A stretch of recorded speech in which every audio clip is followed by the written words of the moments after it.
Okay, let's have a look at our FastAPI app.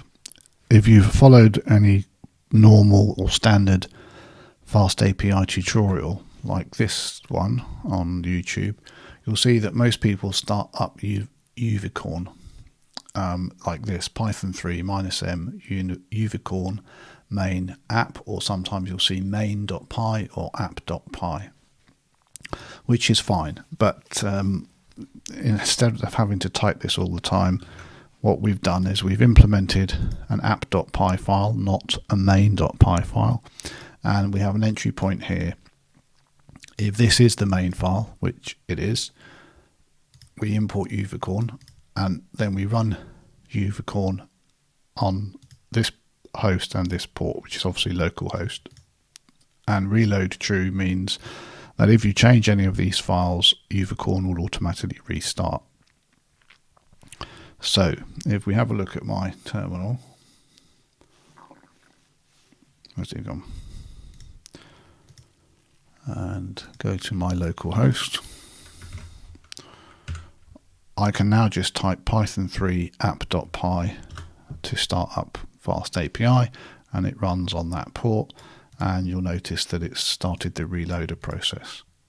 So if I now go to localhost,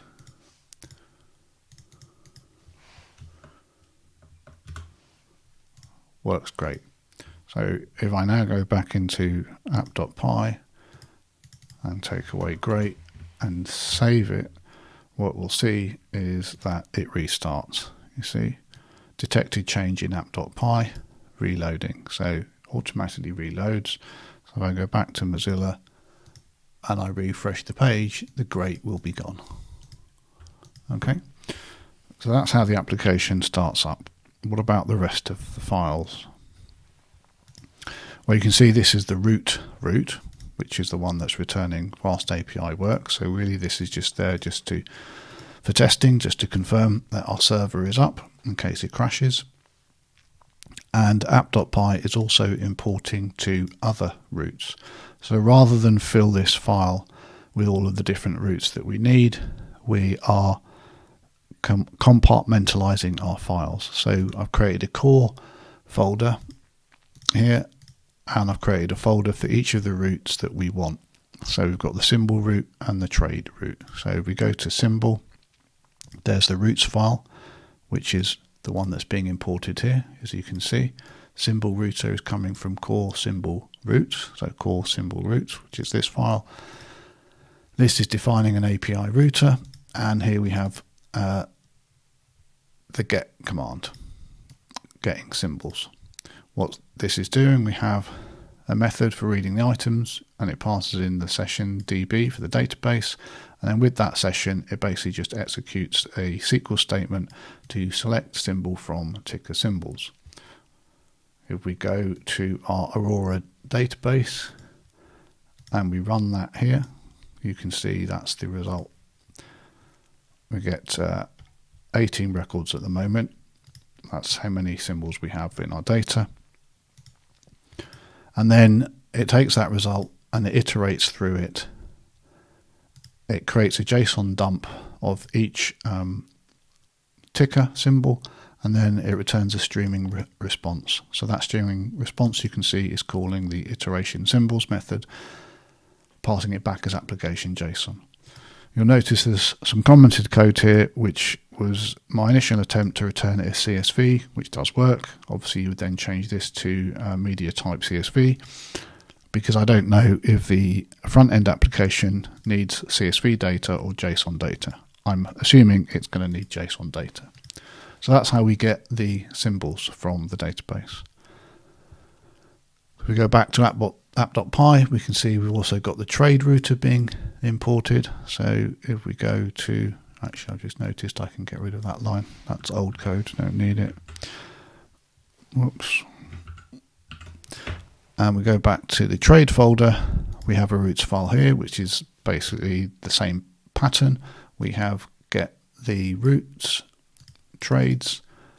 Now this root supports getting a symbol, and since this is required, it doesn't have a null setting on it, which means it's not optional. So if you don't pass a symbol, let's go to Mozilla, it will throw an error.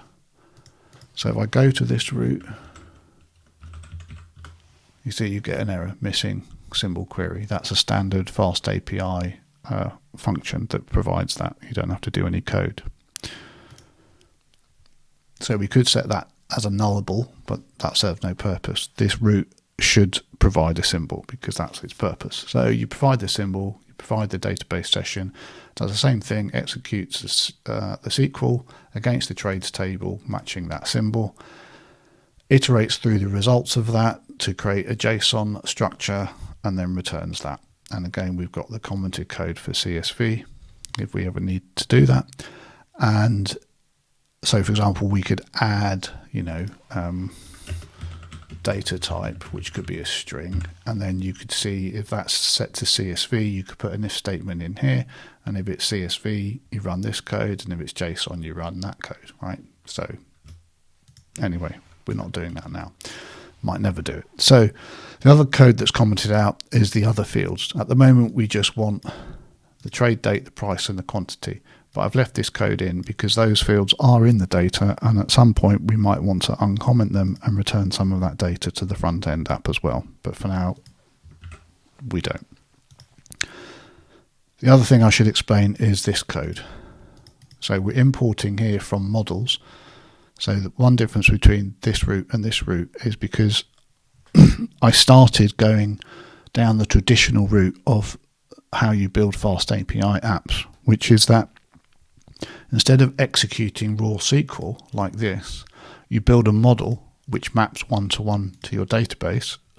So here are all of our fields, and if we go back to SQL and we look, here's the trades table, and here are all of our columns with the data types. That's a one-to-one match to that model. Because the traditional way is you have a normalized database with foreign keys and primary keys and all of that, and then you build a model, and SQL Alchemy helps you to query and map the data. So the traditional way would be to build that model, import that model, and then you could just do db query trade, and you can see that that trade is that, and then a filter by on the symbol. So that's the traditional way. That's how I built it to begin with. And we may revert back to that because obviously we don't know what the future holds. Maybe we will need to add more tables and build up relationships, who knows. But the reason this doesn't work is that in order for the ORM, SQL Alchemy, this thing, to work, is your tables need a primary key. So I went to my model and I added the primary key.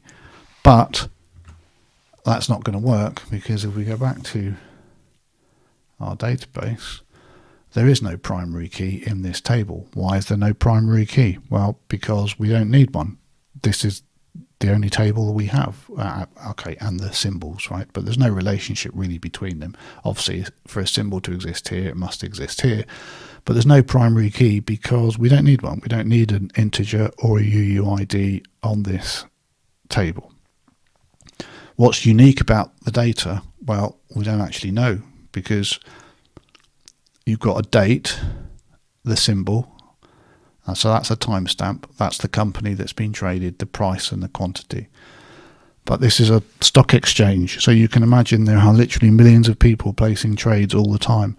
So you can easily have more than one person placing a trade for Apple at a certain quantity, like 100 shares of Apple at that price at that timestamp.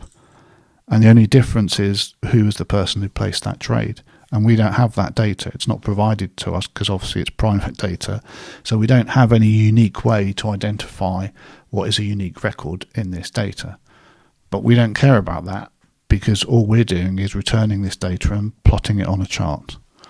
So if we wanted to, we could add an ID column here, and then we could use this traditional route. But that's just more work for no gain. And then we're just increasing the size of our data, which serves us no advantage.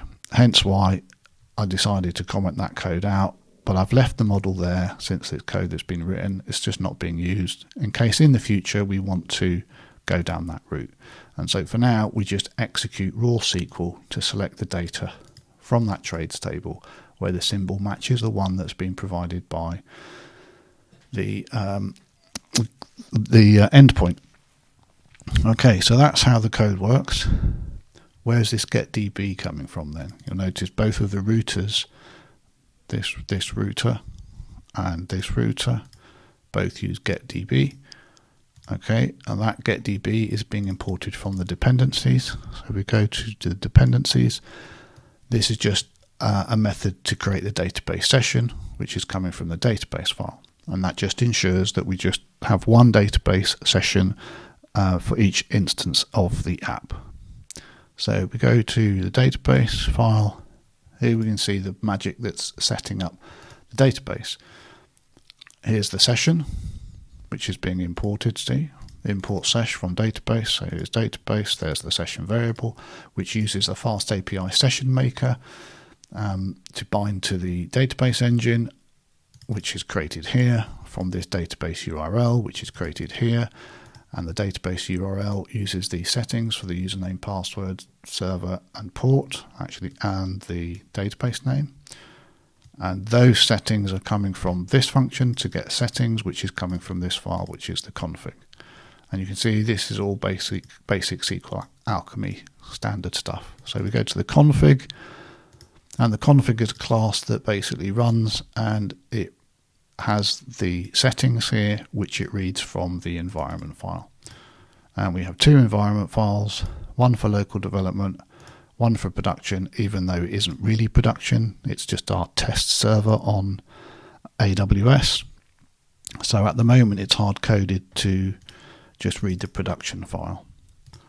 And that production file is obviously deployed into AWS. It's not held in our repo because obviously this is confidential information.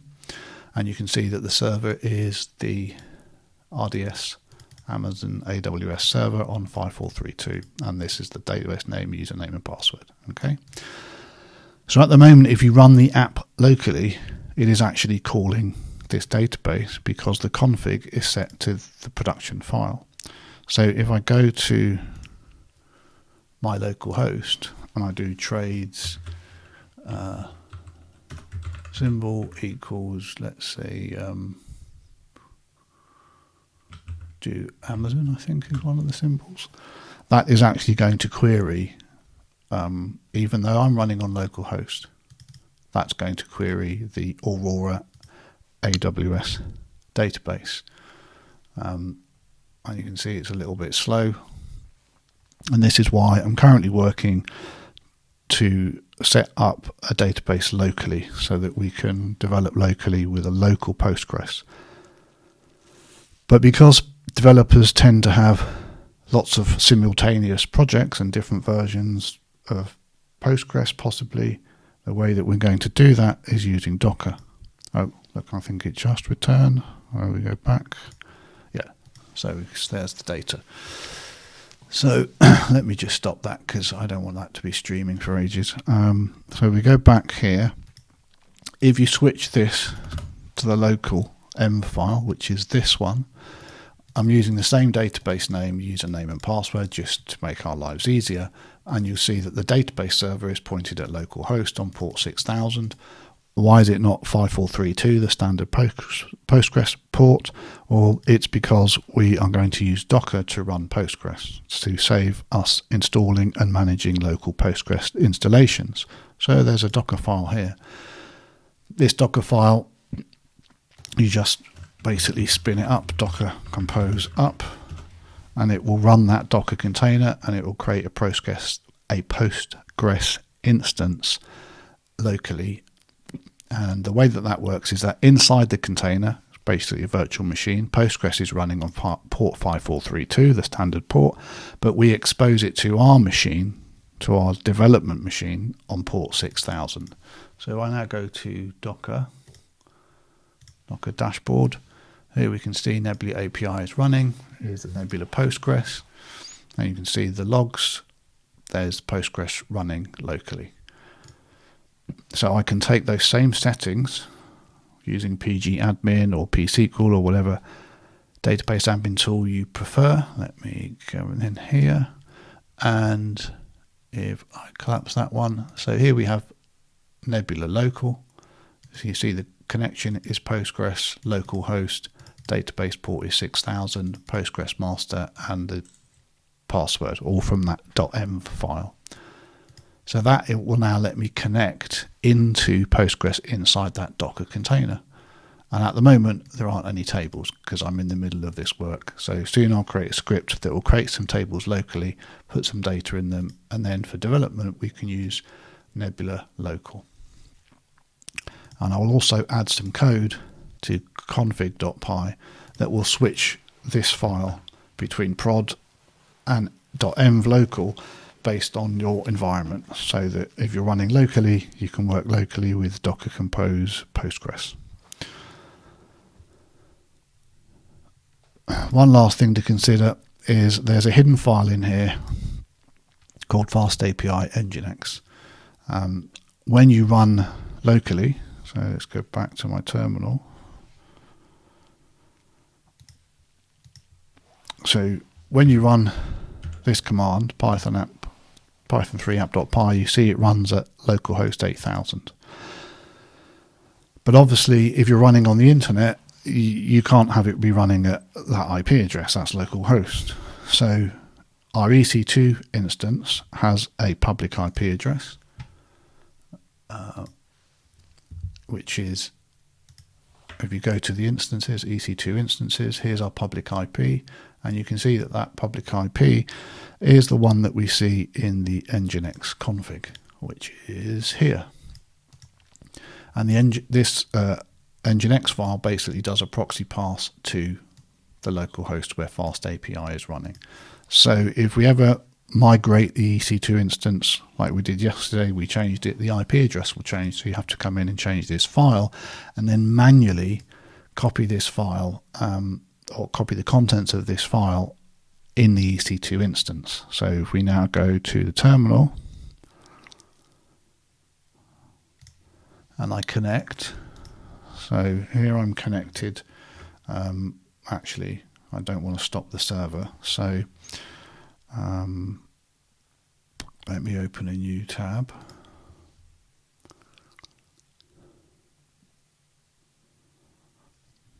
And I can SSH into the server, but actually let me show you another way. If I go to the instance here and I click on connect, here are the instructions for connecting with an SSH client, and you need the PEM file, which is the security file, and you can connect via SSH, or you can just click on this and do it through the browser, and it will connect in the browser and give you access to the console. So if we do that and we do pwd, you see we're in the Ubuntu users home folder. If I do ls, there you can see Nebula API. So if we cd into that and do ls, you can see here is all of our code, ls-al, and you can see here's the hidden file, fastapi.nginx.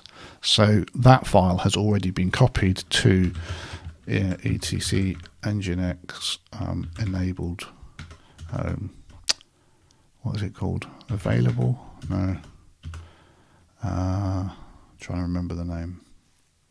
Sites enabled. So ls etc nginx sites enabled, and you can see that that file has been copied into sites enabled to enable Nginx to access FastAPI. So you just copy that file to there. Okay, that's everything to do with setting up our FastAPI server. Thanks.